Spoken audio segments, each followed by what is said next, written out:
Students, good evening to all.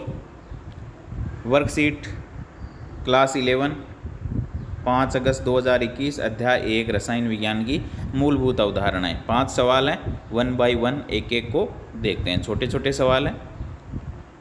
पहला सवाल है प्रतिशत संघटन ज्ञात करने का सूत्र लिखिए। तो प्रतिशत संघटन ज्ञात करने के लिए किसी भी तत्व का प्रतिशत संघटन ज्ञात करने के लिए क्या करते हैं, आपको पता है। प्रतिशत संघटन का मतलब हो गया, जैसे आपने 10वीं में 600 नंबर कुल हैं, उसमें से हिंदी में आपने 60 नंबर प्राप्त किए, तो हिंदी का प्रतिशत संघटन कैसे आएगा?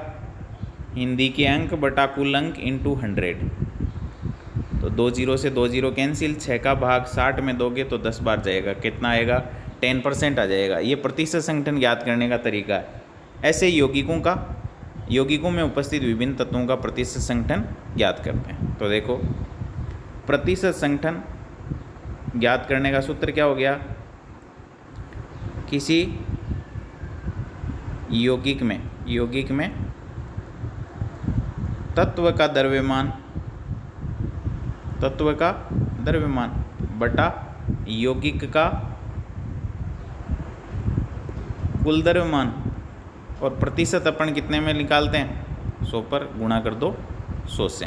तो ये आ जाएगा प्रतिशत संघटन का सूत्र। किसी यौगिक में तत्व का द्रव्यमान बटा यौगिक का कुल द्रव्यमान और गुणा 100। नेक्स्ट सवाल है अपना दूसरा, जल में उपस्थित प्रत्येक तत्व का प्रतिशत संघटन। तो जल का पहले मोलर द्रव्यमान निकाल लो। देखो, यानी पूरे एक जल के अणु का द्रव्यमान निकाल लो। तो जल का मोलर द्रव्यमान कितना होता है? 2 हाइड्रोजन है, 2 हो जाएगा, 16 ऑक्सीजन का टोटल 18 ग्राम हो जाएगा 1 मोल का द्रव्यमान। ये मोलर द्रव्यमान है। किसी पदार्थ या यौगिक के 1 मोल का द्रव्यमान क्या होता है? उसका मोलर द्रव्यमान। अब देखो, इसमें 2 तत्व हैं, हाइड्रोजन और ऑक्सीजन। तो H का प्रतिशत संघटन निकालोगे, हाइड्रोजन का प्रतिशत संघटन, तो हाइड्रोजन का द्रव्यमान कितना? 2, टोटल कितना? 18, गुणा 100 से गुणा कर दो। यौगिक का कुल द्रव्यमान आ गया, ये रहा मोलर द्रव्यमान के बराबर, और जिस तत्व का अपन प्रतिशत संघटन याद कर रहे हैं वो ऊपर आ जाएगा। तो 2 का भाग 2 9 बार जाएगा, ग्राम से ग्राम कैंसिल, कितना हो जाएगा? ये हो जाएगा 100/9%। 100/9% कैलकुलेट कर सकते हो 100/9 को। क्लियर? नेक्स्ट देखो, अपने को जल के अंदर ऑक्सीजन का ज्ञात करना है। तो ऑक्सीजन का ज्ञात करने के लिए क्या करना है अपने को? O का प्रतिशत संघटन निकालोगे तो क्या करेंगे? ऑक्सीजन का द्रव्यमान कितना है इसमें? 16 ग्राम। टोटल द्रव्यमान जल का कितना है? 18 ग्राम, और गुणा कर दो 100 से। यह आ जाएगा 16/18 गुणा 100। इसको आप कैलकुलेट कर ही सकते हो। तो ये हो जाएगा प्रतिशत संघटन। नेक्स्ट सवाल है अपना C2H5OH, यानी एथेनॉल है ये। इसमें मोलर द्रव्यमान पूछा है आपको कि इसका मोलर द्रव्यमान कितना है। तो 1 मोल का द्रव्यमान, ये आगे देखो C2H5OH के आगे कुछ नहीं लग रहा है, इसको क्या मान सकते हो? 1 मोल मान सकते हैं। इस 1 मोल का द्रव्यमान कैसे निकालोगे? इसमें जो भी तत्व हैं उन तत्वों के परमाणु द्रव्यमानों का योग जोड़ लो। 2 कार्बन है, 1 कार्बन का होता है 12 ग्राम, तो 2 का हो जाएगा 24 gram, plus 5 hydrogen, 1 hydrogen, total 6 hydrogen है। 6 इंटू प्रत्येक का होता है 1 ग्राम, प्लस 1 ऑक्सीजन है 16 ग्राम, कितने हो गए?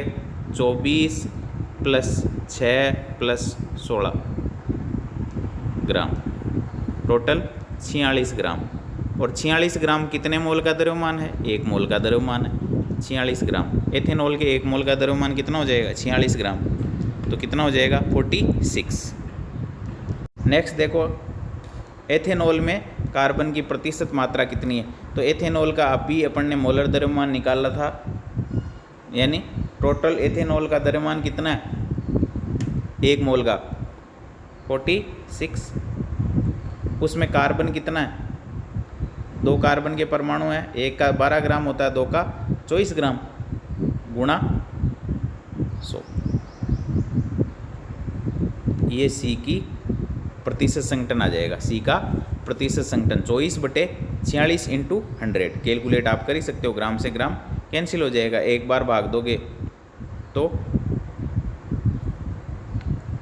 23, ये हो जाएगा 12 है, 1200/23 कैलकुलेट आप कर सकते हो, ये परसेंटेज आ जाएगा। अब देखो नेक्स्ट है कार्बन डाइऑक्साइड में उपस्थित प्रत्येक तत्व का प्रतिशत संगठन। तो कार्बन डाइऑक्साइड में कार्बन और 2 ऑक्सीजन है, तो कार्बन होता है 12 ग्राम, ऑक्सीजन होती है 2 गुना, 2 ऑक्सीजन है, हर एक का कितना होता है द्रव्यमान, परमाणु द्रव्यमान 16, 32 और 12, ये 44 ग्राम हो गया। ये कितने मोल का द्रव्यमान है, 1 मोल CO2 का द्रव्यमान है 44 ग्राम।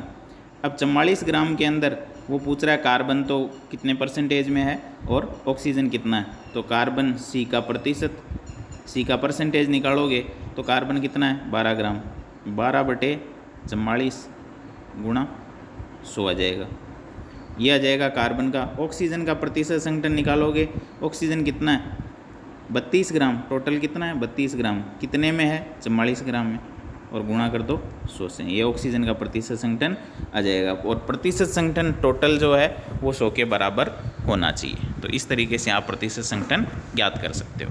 क्लियर।